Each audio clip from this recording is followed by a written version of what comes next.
FSPA Ecospirituality Committee. And the second Tuesday of every month, we have a speaker that talks on a new topic related to ecological advocacy. Sometimes these topics are kind of big picture, and sometimes they're going to have some real practical applications for our day-to-day living. I would ask everybody to make sure you're muted. And then we will begin with a prayer. Charlotte will. Jeez.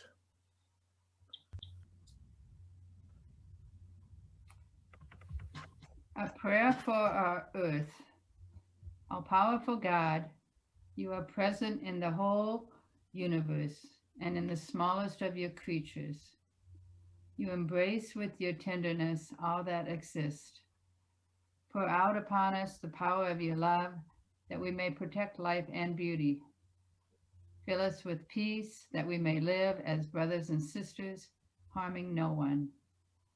O God of the poor, help us to rescue the abandoned and forgotten of this earth, so precious in your eyes. Bring healing to our lives, that we may protect the world and not prey upon it, that we may sow beauty, not pollution and destruction.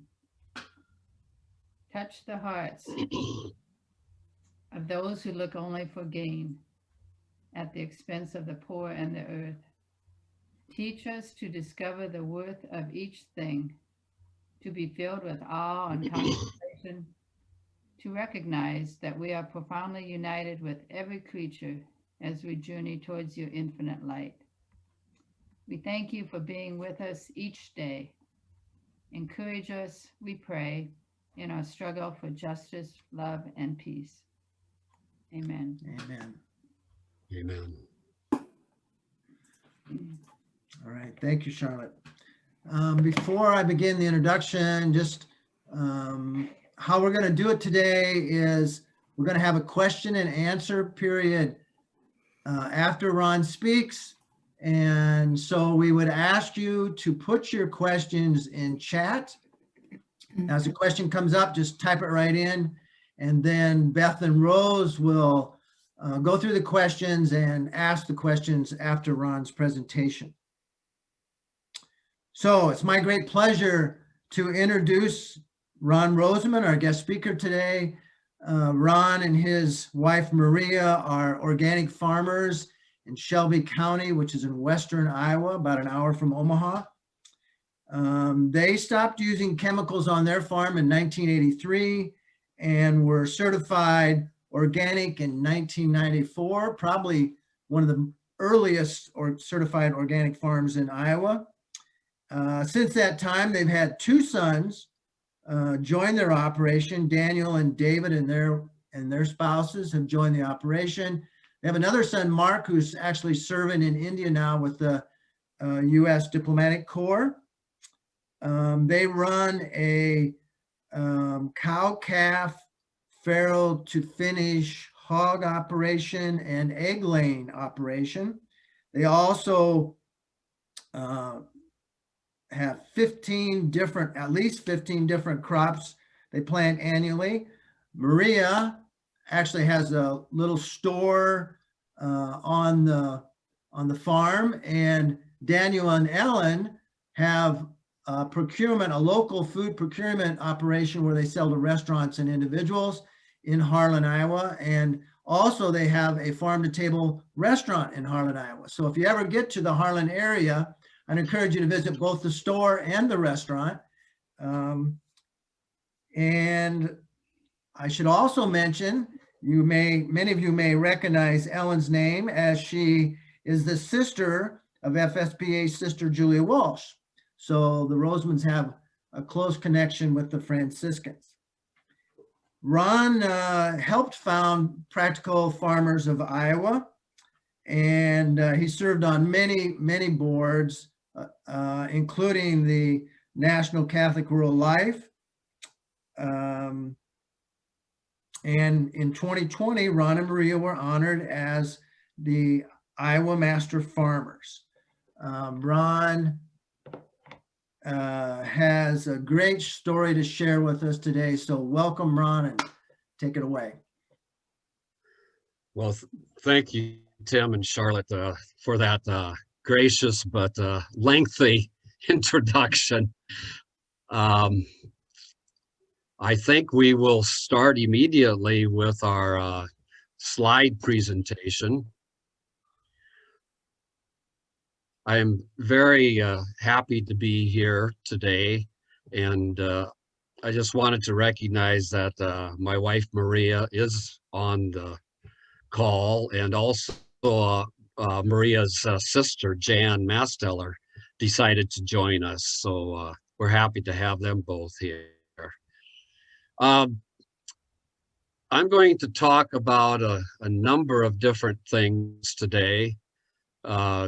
One will be climate. One will be how we try to face those challenges of climate in our farming system.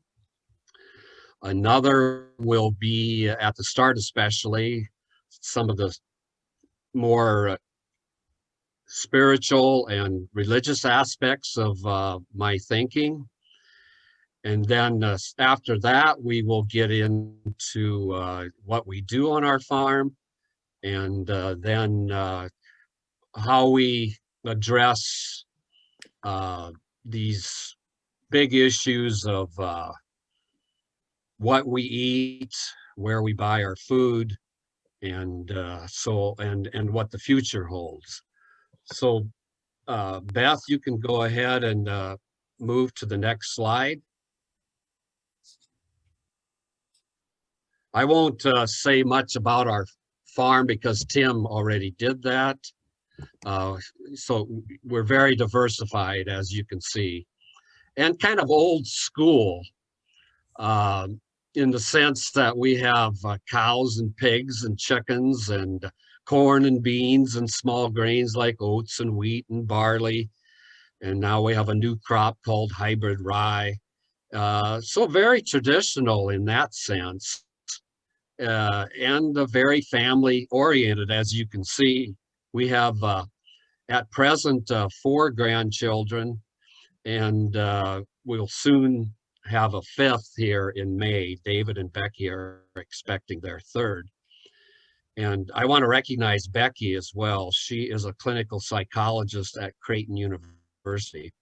That's David's wife.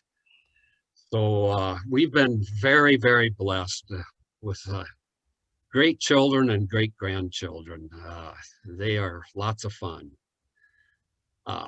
Let's move to the next slide.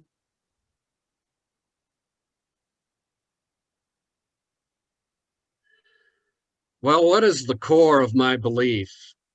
And, you know, this is very important to me. So this is what I put down. Based on the great love that our Creator has for allowing the universe, our own world, the earth, our humanity, and all life to evolve through symbiotic relationship, communities, competition, survival of the fittest.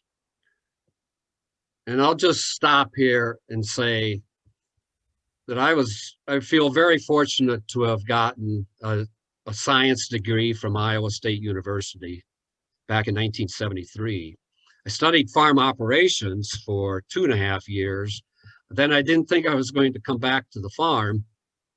So I ended up getting a degree in biology and then double minors in psychology and sociology. So the science degree just made me much more thirsty for more knowledge about science. And after we became organic farmers, then it really accelerated. So a lot of my spiritual beliefs involve science, because I think the two are joined. Spirituality and science should be joined, and some of these slides will show that. I think they complement one another very much. Now, I certainly believe in evolution based on science. And I always say, let science inform us about how the earth was formed, how life started. Let science do that. But let faith and religion and spirituality inform us about why. And when you ask why, you know, it's a very big leap of faith. But I see no problem with that. So let me talk a little bit about these examples of mitochondria and chloroplasts. I recently found this out, that mitochondria are the little organisms within our cells that transport the energy, it's called ATP, that keep us alive, that involving the metabolism of our cells. These little mitochondria actually started out as bacteria, and they needed a home for them to live, but they found a home in other living creatures a long time ago. And here they are today inside our bodies doing their job. The same goes for chloroplasts. Chloroplasts, you know, is the green cellular based on, you know, photosynthesis. Leaves have chloroplasts that take the energy of the sun and transform it into energy for them to live and grow. Chloroplasts also were looking for a home. They were also bacteria. Well, they found a home in what eventually became the first plants, which was blue-green algae. So my point here is that it's not just about survival of the fittest and competition in evolution. That's what Darwin taught us. That's what he discovered. But it's also about symbiotic relationships and communities and the need for one another. Very interesting. So then, based on the book of Genesis, this is how I interpret it. We eat from the tree of knowledge as we should. It is creation as we experience it, as nature works, and living according to that knowledge. Next slide.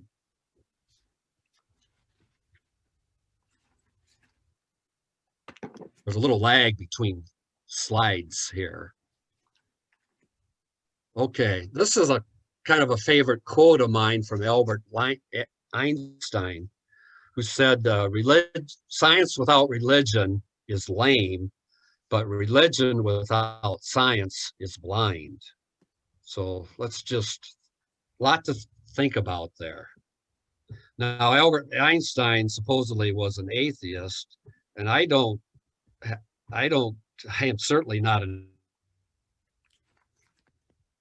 atheist, obviously, because I believe very strongly that God is love, God is all-encompassing, God and creation go hand in hand, and God has allowed the freedom over time of evolution of life to form and to develop and to change into a greater recognition that we are all striving for of who and what God is. But it's wonderful. It's a wonderful, loving God. And Pope Francis in Laudato Si said something that is one of the most important things, certainly in my lifetime. I hope it is in yours as well, on care for our common home. And what he did is say that ecological and social justice have formed a marriage. That's the first time anyone has ever said that in the Catholic Church so directly, my knowledge. That means that we have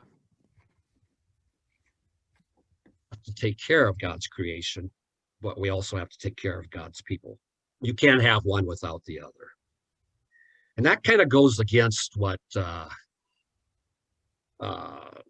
humankind and our culture has said for about the last 400 years. And I'll get to that here in the next slide. But, you know, Genesis, the book of Genesis says that we need to tend and to keep. That's one translation. I like that translation more than to, the traditional one is to dominate. This interpretation is more of the stewardship commission. And the words there are avad and shamar, which are to tend and to keep. Next slide, please.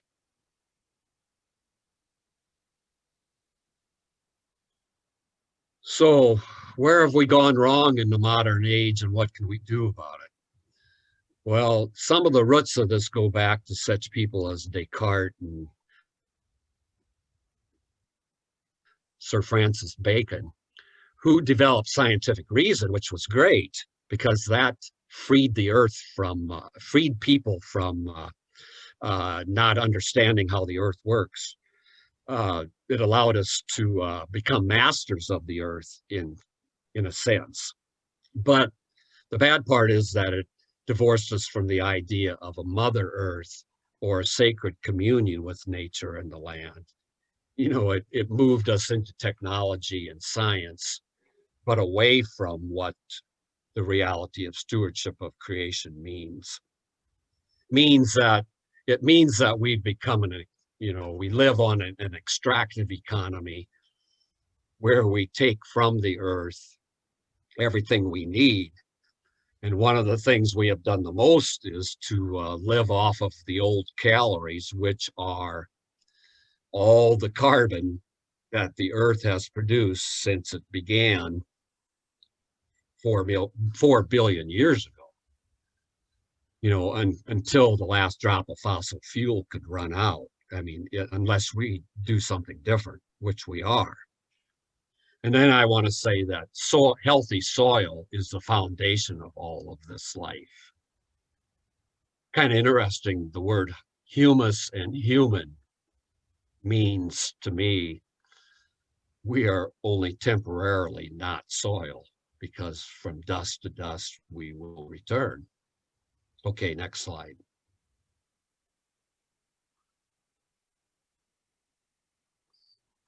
So this Praxis principle is important for all of us to live by. Praxis means we must practice what we believe. In other words, we have to walk the walk and talk the talk. And the person that said this, I got to meet at a conference, Kelvin DeWitt, and it really stuck with me, and that's why I have it on there today. Very important, I think. Next slide.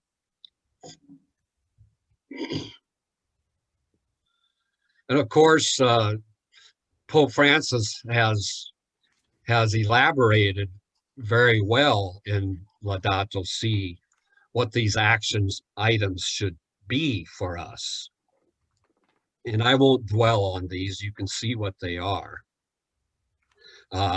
Maybe one of the most important things to know here is the last statement that says 70% of our world's food comes from family farms, and many of them are women. Next slide.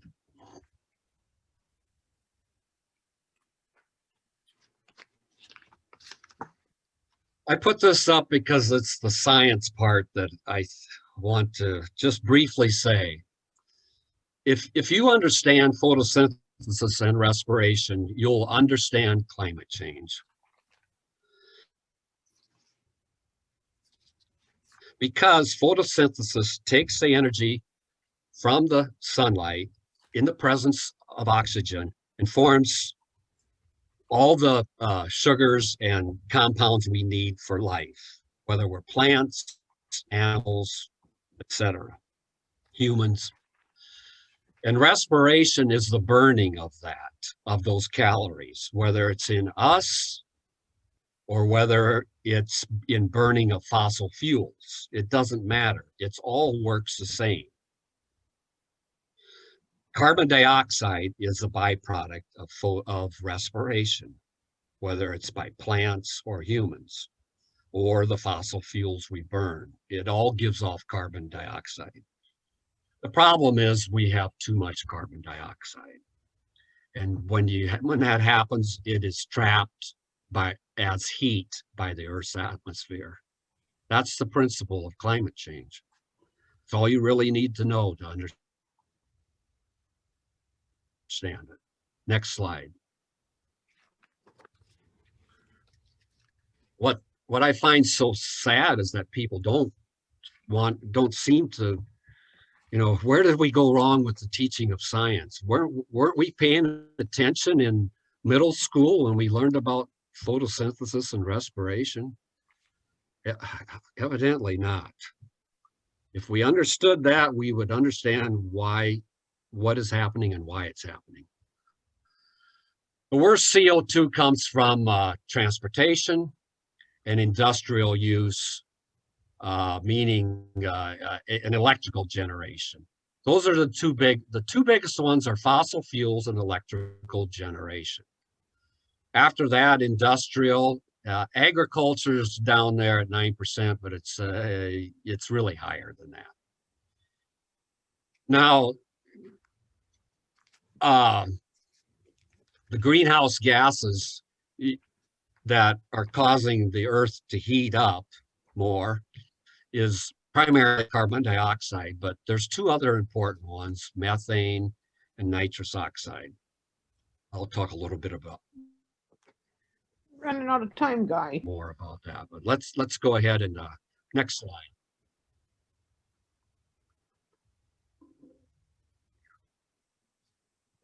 Quickly on this one, we have to have some carbon dioxide or else we would be in an icy state at night when the sun goes down. It allows us from cooling down too much. It's just that now we got too much. Next slide.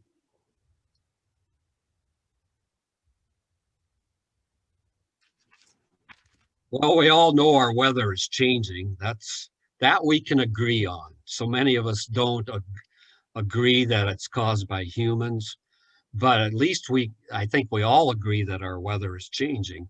And the main thing is that some of the main things about this is that there's more extreme weather.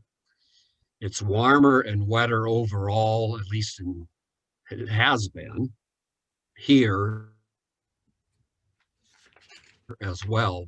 Now, last year we had a drought, but we definitely have longer growing seasons and later killing frosts. And we have less 100-degree days because of more evaporative cooling on the ground level than we used to have. Next slide.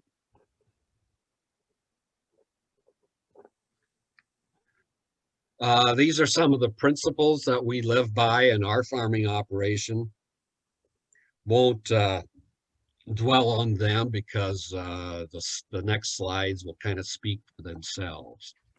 Maybe one statement here, the top one that says, providing ecosystem services, let nature do the heavy lifting. That means on our farm, that's what we try to do, be very practical about it. We don't buy inputs of hardly any kind.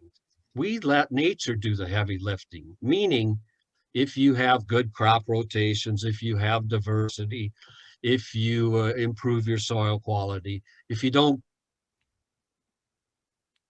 kill the good organisms in the soil, if you do, A, B, C, D, and E, and with working with nature, then you won't have to purchase inputs, and especially the more harmful inputs of pesticides and synthetic fertilizers. Next slide. What we do on our farm, we have over 50 fields on our 700 acres, which is a lot. We have a lot of small fields, but we plan them according to the slopes and the how the fields lay in terms of where the grass waterways should be and so forth. Everything is on the contour, planted on the contour, of course. Next slide. Now here we're getting into the overall, one of the most important overall goals for farmers to combat climate change is to keep the ground covered as much of the year as possible with something green. That means there's going to be more carbon dioxide used up by the plants because they need that carbon dioxide in photosynthesis to grow. You know, that's how we use up excess CO2 is through photosynthesis. And, you know, trees are one of the best, of course, for that. So and then we want to have our crops be throughout the growing season so that we can keep the ground covered, but then we also have these good rotational effects of breaking disease and pest cycles from year to year by having the plants growing at different times of the year and with a different crop the next year. We're not planting continuous corn, for instance. So one of our most favorite crops is oats, barley, wheat, and field peas grown together and harvested together. We call it succotash, which means a mix. And it's an excellent feed. And it allows us to purchase less expensive soybean meal for our hog operation. Next slide.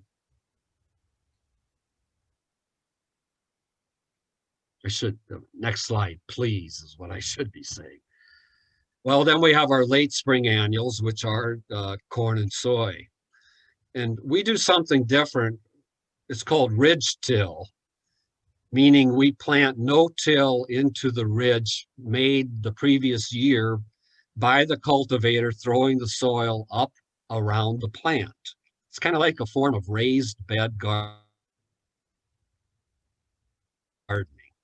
We've been doing this ridge tillage since 1983. It's very close to no-till because we do not disturb the soil until we sweep the ridge off and flatten the ground back out at planting time. There's no soil disturbance until we plant. And then we cultivate twice and build the ridge back up, and then we don't touch it again unless we're, you know, planting a cover crop in it in the fall. Next slide, please.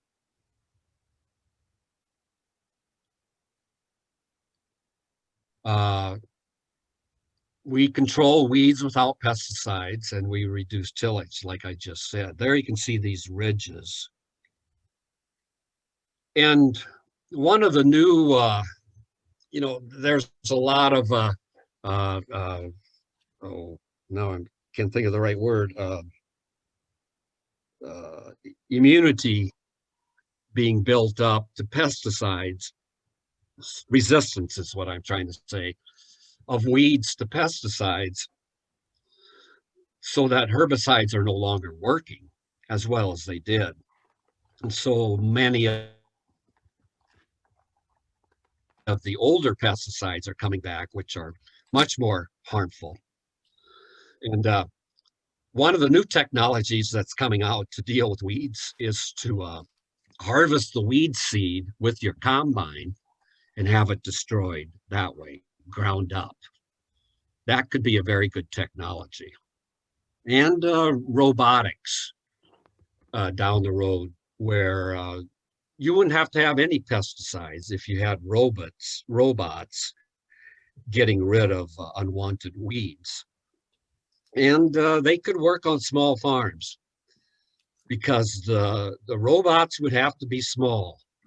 And you know, if a big farm needs 100 of them, their cost isn't going to be any cheaper than the small one on a smaller farm. unless they get, cost reductions because of volume on what they purchase, but at least the per item cost would be the same. Next slide, please. Well, this organization called the Practical Farmers of Iowa changed our life. And we've done over 40 research trials on our farm since 1987. These are randomized replicated plots where we try to figure out what works and what doesn't work. And this organization has been wonderful in so many ways because it has become a place where farmers can learn from other farmers. And we have over 4,500 members now in our organization. So I would really recommend to any of you people to learn more about that organization. You don't have to be a farmer to belong. Practical Farmers of Iowa is involved in all aspects of agriculture. And you don't have to be organic or anything. It tries to appeal to everyone who wants to be a better steward of God's creation. Just a wonderful group, and started in 1986. Next slide, please. So then, now getting back to the rotations, well, then there's winter annuals that you can plant after soybeans, for instance, or after your oats harvest. And there's a new one that we use called hybrid rye. It's the first small grain to be hybridized. We have hybrid corn, but we don't have hybrid oats or hybrid wheat. It's been worked on, but it hasn't arrived. But we do have hybrid rye. And we've been growing it for 5 years, and it has a great potential in lots of different ways. I'll elaborate on that a little bit further on. Let's move on.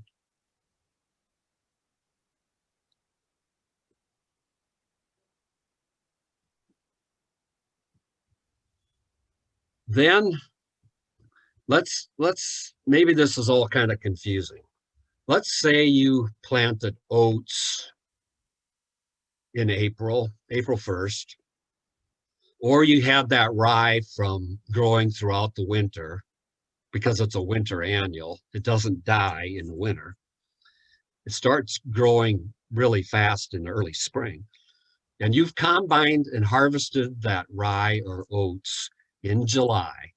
What are you going to do with that ground? Well, you can plant all kinds of things. We call them cover crops. You can call them lots of different things. You can graze the cover crops. One of our favorites is turnips. You can eat the turnips yourself if you want. We plant some years millet, other warm season crops like sorghum Sudan, legumes to get nitrogen into the soil, like hairy vetch or clovers, radishes that break up hard soils, compaction, because the root goes down 3 feet. The list is endless. The key is to keep the ground covered again.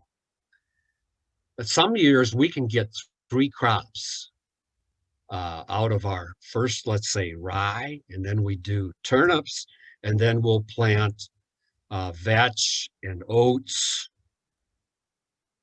or hybrid rye in September. So we actually get 3 crops started in 1 year. Next slide.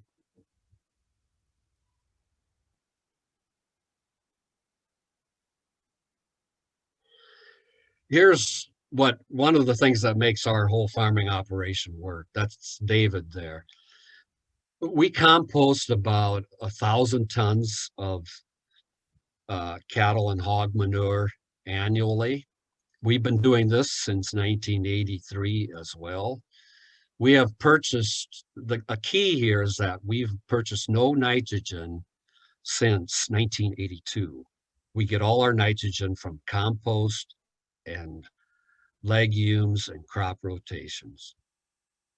Now, going back to the methane, methane is a greenhouse gas, and it's a bad one. It's 10 to 12 times more potent than CO2.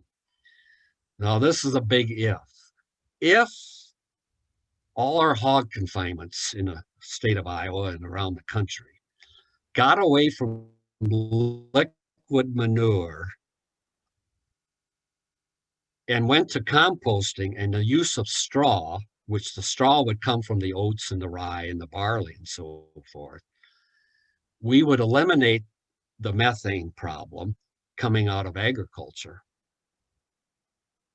And we would produce a fertilizer that would be so beneficial to our soil quality.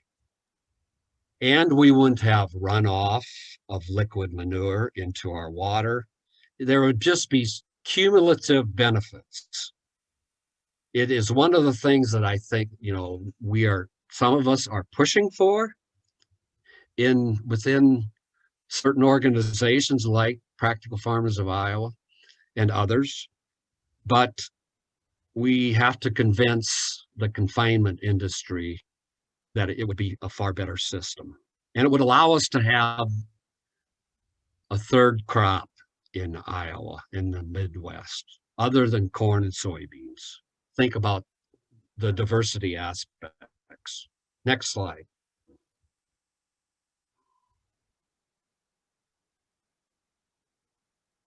Just some pictures of our sows and pigs, very happy. And there you see the straw, rye straw. We'll go ahead and move. Another picture inside a building that we just built here a couple of years back. It's a hoop house. You've probably seen some of them when you're traveling around the Midwest. We also have little pigs born in there during the warm months of the year. Next slide.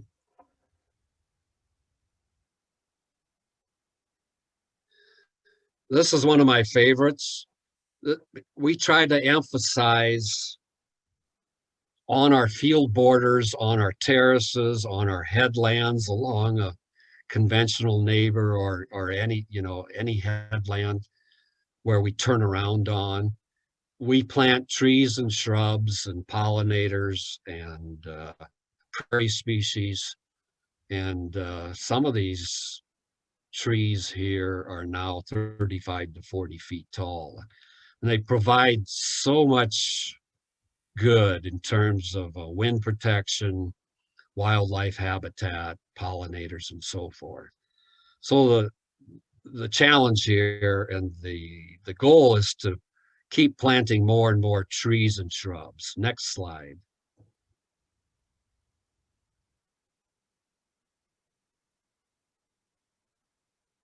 Tim could relate to this one. These are bur oak trees that they were given to him, 50 of them, and he had no place to put them. So I planted them out along one of our field borders. We're planting for the future here. Next slide.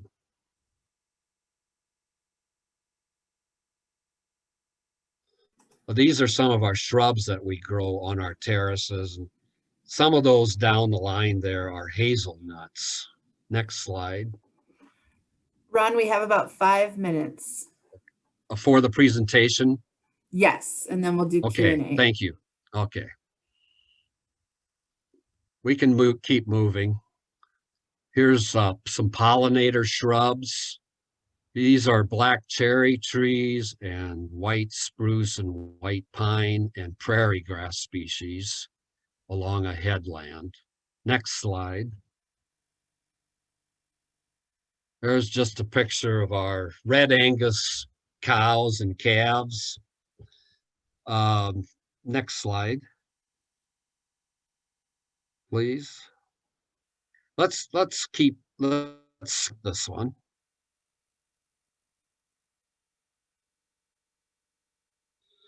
This is Maria's store. And let's just move to the next slide. The name of it is Farm Sweet Farm.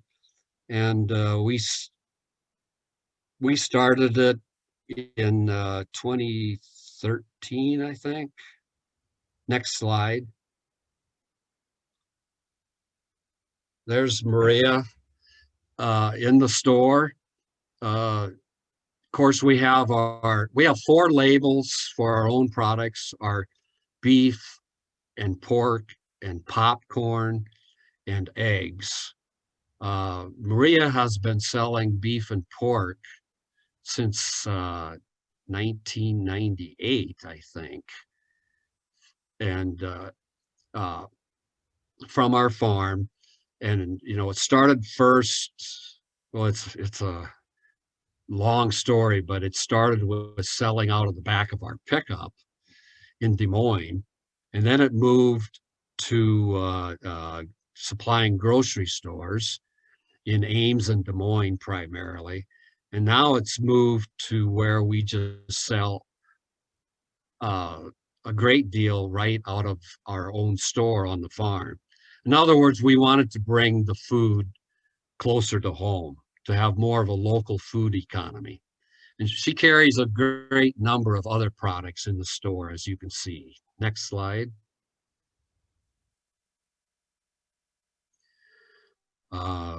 Okay, we'll just keep moving. I think you're getting the picture. It's a neat place. Well, I wanted to put down some takeaways from this presentation. I'll quickly go through them. We talked a little bit about creation and evolution, and that there needs to be cooperation. We talked about there being, with Pope Francis and Laudato Si, the social and ecological justice. Then we need to practice what we believe. Well, that means, where do we buy our food? What do we buy? And are we willing to try to grow some of it ourselves?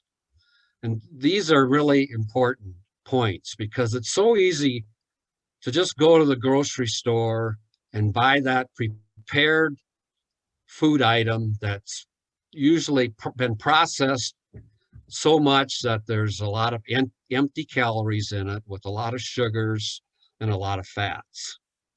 Well, we need to consider buying from local farmers. We do need to consume less material goods, obviously, if we're going to not use up our resources on this planet. Then we need to respect and understand the science. And then we need to start making changes, which we are, with electric vehicles and solar and wind power, electric generation, and so forth. Next slide.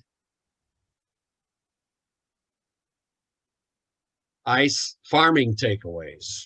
Soil quality will dictate the future. We've lost over half of our productive soil capabilities just through erosion. We need to have more crop diversity. We need to move to composting manure and all waste, eliminate liquid manure. We need to have more local and regional food systems. And this is something that I hope will take place as a response to climate change, so that we can grow food and consume it closer to home. By this, I mean, okay, every community, let's say whether it's Des Moines or Omaha, or even smaller communities such as Harlan, which has 5,000 people, they could all, we could all have hundreds of farmers grow around these communities, especially when you take, for instance, the one closest to us is Omaha. There's over 1 million people there. Think how many farms could be supported. We don't just need to keep moving towards bigger and fewer farmers. That's my point.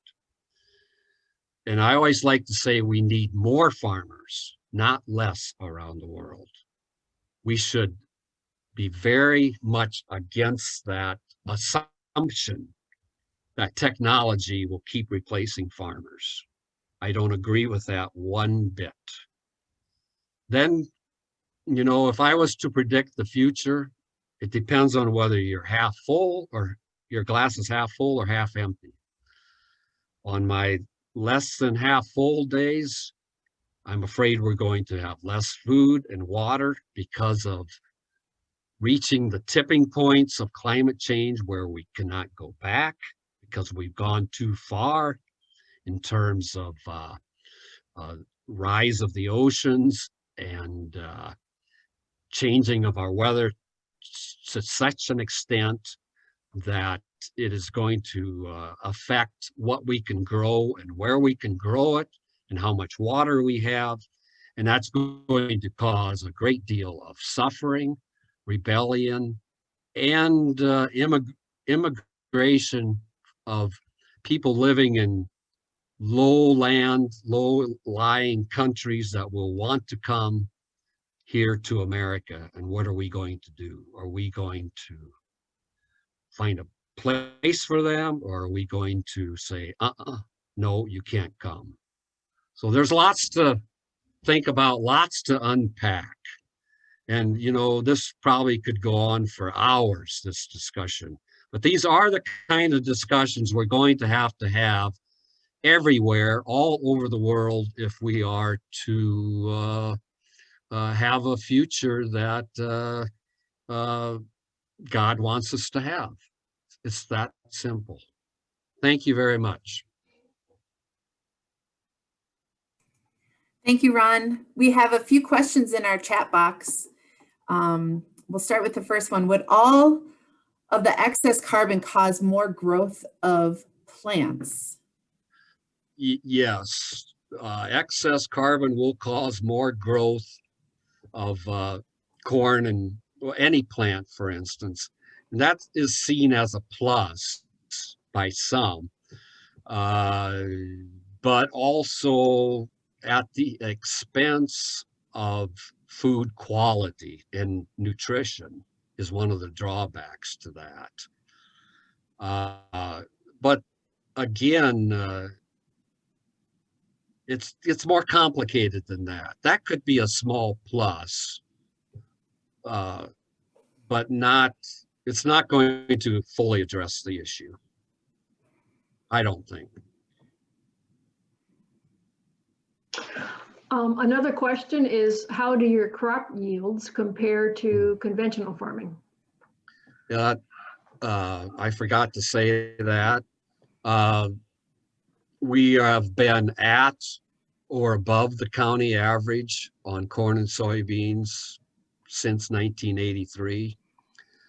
Last year, for instance, we had test plots of corn for a research project. We had yields of 165 to 175 bushel corn, which was in last year's dry year was very good. I can say we tend to be we can be 5 to 10% lower than conventional yields.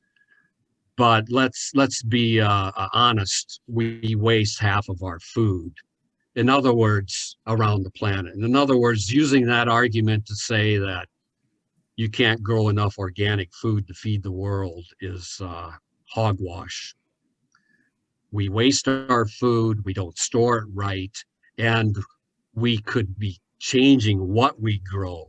Now, I believe we should be eating less meat, you know, not eliminating meat. That's a personal choice, of course, because these systems, you know, healthy farming systems like we have depend on animals. And when you have rotational grazing with animals, eating the grass periodically throughout the growing season, you actually get more CO2 being used up because you're getting more plant growth than if you just let that plant grow and go to seed. it's actually better to have grass being grazed. Within reason. Now, if we took the livestock out of these confinements and put them on the land like they used to be, that would solve most of our issues. Then we could have people eating some meat, but not great deal of meat. And then we could be eating more carrots and vegetables and nuts and berries and perennials. Perennial crops, we got to get more into that. Perennials versus annuals. So we could be planting, yields is not the issue either. It's net returns. Our corn and soybeans are worth much more than conventional. We have 3 families living off of 700 acres. That is totally unheard of in the conventional world. It would take 3,000 acres or more. And then you end up farming the government too, as soon as you get big. That's what it is. You're farming the government. The more corn you grow, the more you get rewarded by the government. I would encourage you, for instance, I'm involved in an organization called Nsac, National Sustainable Agriculture Coalition. Consider getting on their website, or consider your organization joining them. There's over 100 groups, and they are the ones that, and I work with them, they are the ones that are doing the best job of trying to get legislation, and they're headquartered in Washington, D.C., right next to the Supreme Court building, in the Methodist building. And they are a phenomenal group that is trying to work for the right kind of agriculture and family farms and rural communities. Next, okay, sorry. Ron, I think we'll work on saving the rest of the questions in chat, and for all of our participants, we will get those answers to you and share them all, ideally at our website with fspa.org Eco Action. So we'll follow up with all the rest of the questions. Thank you so much for everything. Tim, I'll let you take it away. Thank you. Thank you. It's been my pleasure. Thanks, Ron, for joining us today. I mean, the Rosmann Family Farms is an amazing operation in Shelby County. I encourage all of you to stop and see them if you're ever driving down Interstate 80 to Omaha, or down 29 from Sioux City. They're definitely worth a visit. Thanks so much, Ron.